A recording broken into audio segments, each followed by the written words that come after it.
Hey, so I'm just in Bogota right now, in I guess the northern part of the city.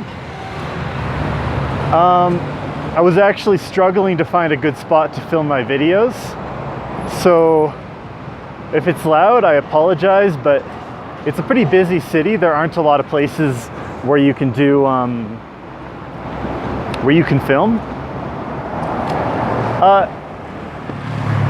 I wanted to talk about why millennials have a tendency of traveling so much.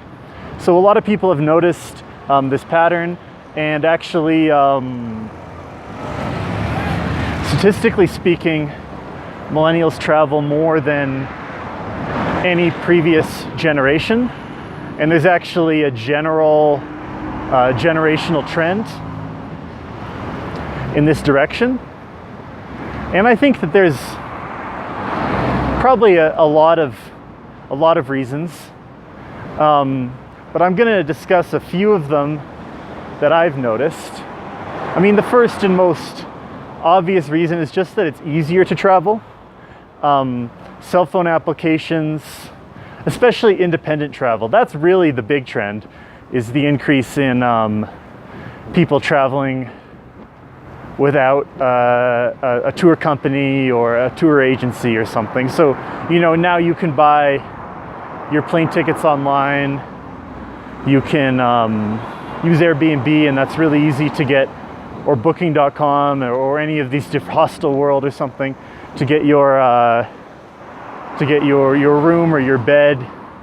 You can do that on your own without anyone else helping you. And of course, when you get to a new city, you can always just log on to Uber to get around as a worst case option. It's not even that bad of an option, right?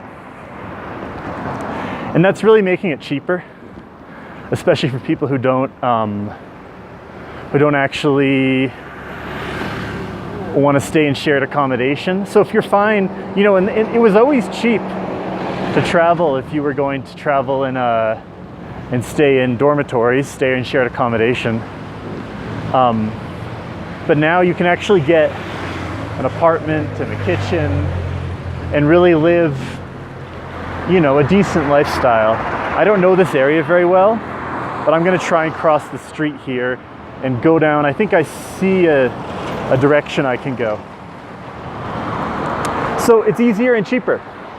Next reason is not everyone, but most countries in the world, people are getting richer, right? And this trend has been happening for really a long time. Of course, traveling usually costs money. I've met a lot of people who do it for free. I might address that at some point in the future, how South American backpackers travel for free. Well, not for free, but they earn all their money on the road. Not all of them, but a lot of the Chilean and Argentinian backpackers I've met. So, of course, yeah, it does cost money, and there's an increase in the amount of money that people have. And I'd say fundamentally, the biggest change that's been happening over the past maybe 200 years is people no longer have to struggle for their basic survival. You don't have to, I mean, really, if you're in most parts of the world, there isn't really that much of a risk that you're gonna die of starvation or die because you don't have access to shelter. There's still some people in some places where that's the case, but that number is decreasing dramatically, and it's been like that for a long time in certain countries.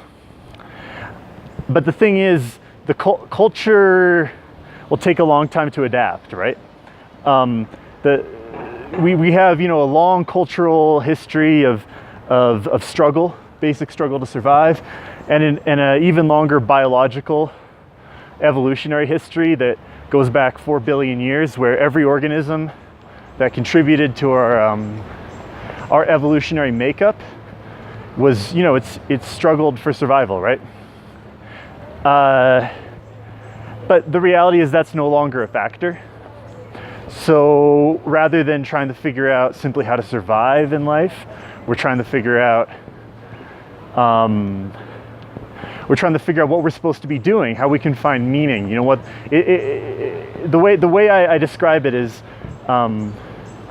life is like a video game where you can't lose, but there's no clear objective. So we're trying to figure out how we're supposed to spend our time, what we're supposed to be doing. And one thing to do, is to travel. And I don't think it really provides meaning on its own in the same way that maybe mastering some kind of skill or having children or, you know, being religious, the way that provides meaning. But it is a deep experience, and it can be part of a meaningful life in combination with these other factors.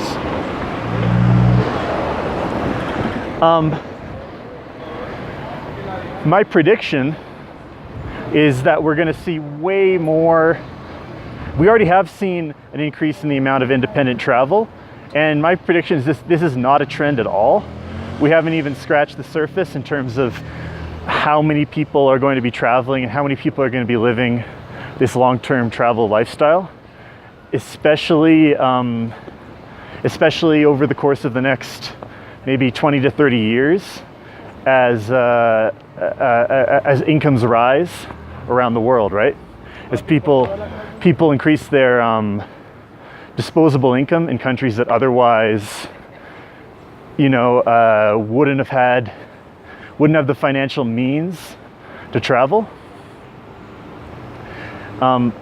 As it is right now, it's mostly people in Western countries and Eastern Asian countries who have the financial ability to travel. But there's a growing class all over Southeast Asia, South America, all over Africa that will contribute. And I suspect that in the same way that a lot of African countries, they bypass the home phone, right? So they went from no phone to cell phone.